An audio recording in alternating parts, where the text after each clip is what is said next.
ओम श्री गणेशाय नमः। ओम गं गुरुवे नमः। ओम नमः शिवाय। शिवजी सदा सहाय।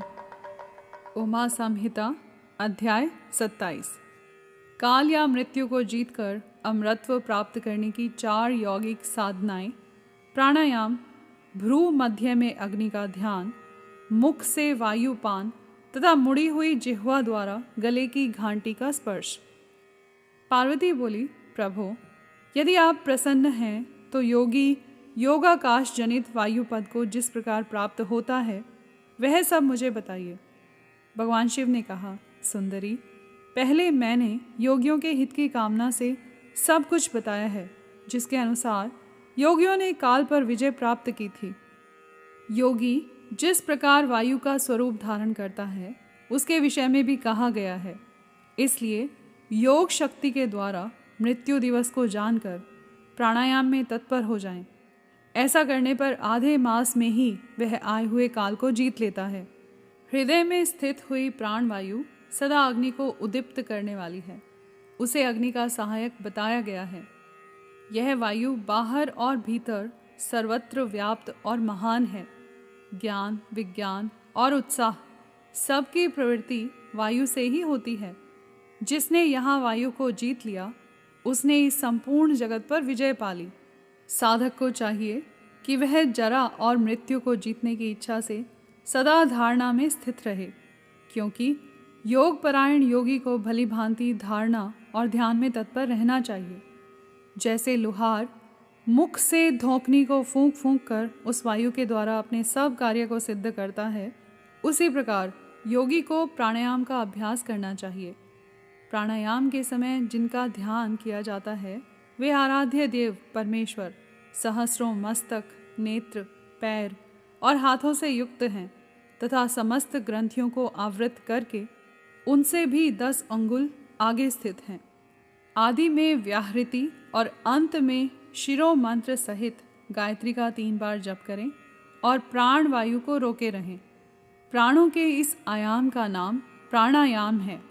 चंद्रमा और सूर्य आदि ग्रह जा जाकर लौट आते हैं, परंतु प्राणायाम पूर्वक ध्यान परायण योगी जाने पर आज तक नहीं लौटे हैं, अर्थात मुक्त हो गए हैं।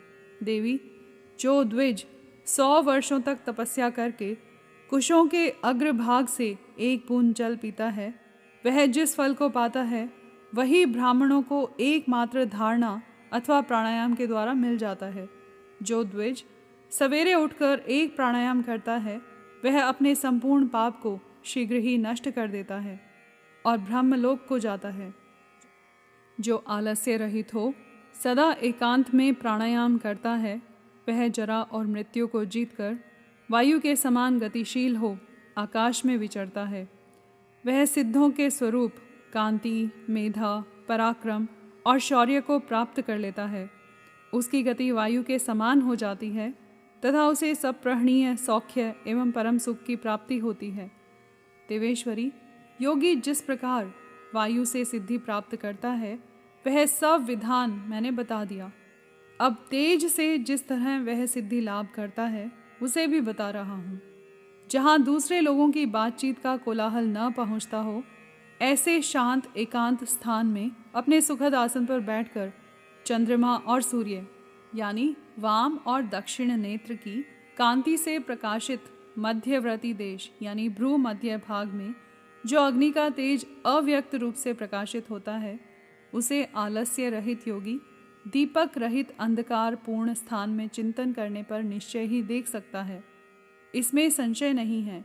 योगी हाथ की उंगलियों से यत्नपूर्वक दोनों नेत्रों को कुछ कुछ दबाए रखे और उनके तारों को देखता हुआ एकाग्र चित्त से आधे मुहूर्त तक उन्हीं का चिंतन करे।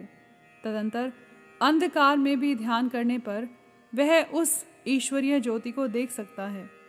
वह ज्योति सफ़ेद, लाल, पीली, काली तथा इंद्रधनुष के समान रंग वाली होती है। भौहों के बीच में ललाटवर्ती बाल सूर्य के समान तेज वाले उन अग्निदेव का साक्षात्कार करके योगी इच्छा अनुसार रूप धारण करने वाला हो जाता है तथा मनोवांछित शरीर धारण करके क्रीड़ा करता है। वह योगी कारण तत्व को शांत करके उसमें आविष्ट होना, दूसरे के शरीर में प्रवेश करना, अणिमा आदि गुणों को पा लेना, मन से ही सब कुछ देखना, दूर की बातों को सुनना और जानना, अदृश्य हो जाना, बहुत से रूप धारण कर लेना तथा आकाश में विचरना इत्यादि सिद्धियों को निरंतर अभ्यास के प्रभाव से प्राप्त कर लेता है। जो अंधकार से परे और सूर्य के समान तेजस्वी है, उसी इस महान ज्योतिर्मय पुरुष को मैं जानता हूँ। उन्हीं को जानकर मनुष्य काल या मृत्यु को लांघ जाता है। मोक्ष के लिए इसके सिवा दूसरा कोई मार्ग नहीं है। देवी, इस प्रकार मैंने तुमसे तेजस तत्व के चिंतन की उत्तम विधि का वर्णन किया है, जिससे योगी काल पर विजय पाकर अमरत्व को प्राप्त कर लेता है। हे देवी, अब पुनः दूसरा श्रेष्ठ उपाय बताता हूँ, जिससे मनुष्य की मृत्यु नहीं होती। देवी, ध्यान करने वाले योगियों की चौथी गति यानी साधना बताई जाती है। योगी अपने चित्त को वश में करके यथा योग्य स्थान में सुखद आसन पर बैठें। वह शरीर को ऊंचा करके अंजलि बांधकर चौंचकी सी आकृति वाले मुख के द्वारा धीरे धीरे वायु का पान करें। ऐसा करने से क्षण भर में तालू के भीतर स्थित जीवनदायी जल की बूंदें टपकने लगती हैं। उन बूंदों को वायु के द्वारा लेकर सूंघें। वह शीतल जल अमृत स्वरूप है। जो योगी उसे प्रतिदिन पीता है, वह कभी मृत्यु के अधीन नहीं होता। उसे भूख प्यास नहीं लगती। उसका शरीर दिव्य और तेज महान हो जाता है। वह बल में हाथी और वेग में घोड़े की समानता करता है। उसकी दृष्टि गरुड़ के समान तेज हो जाती है और उसे दूर की भी बातें सुनाई देने लगती हैं। उसके केश काले काले और घुंघराले हो जाते हैं तथा अंग कांति गंधर्व एवं विद्याधरों की समानता करती है। वह मनुष्य देवताओं के वर्ष से 100 वर्षों तक जीवित रहता है तथा अपनी उत्तम बुद्धि के द्वारा बृहस्पति के तुल्य हो जाता है। उसमें इच्छा अनुसार विचरने की शक्ति आ जाती है और वह सदा ही सुखी रहकर आकाश में विचरण की शक्ति प्राप्त कर लेता है।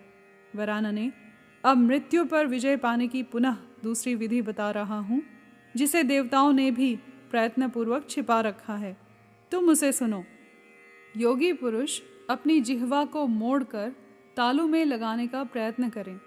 कुछ काल तक ऐसा करने से वह क्रमशः लंबी होकर गले की घाटी तक पहुंच जाती है। तदंतर जब जिह्वा से गले की घाटी सटती है, तब शीतल सुधा का स्राव करती है।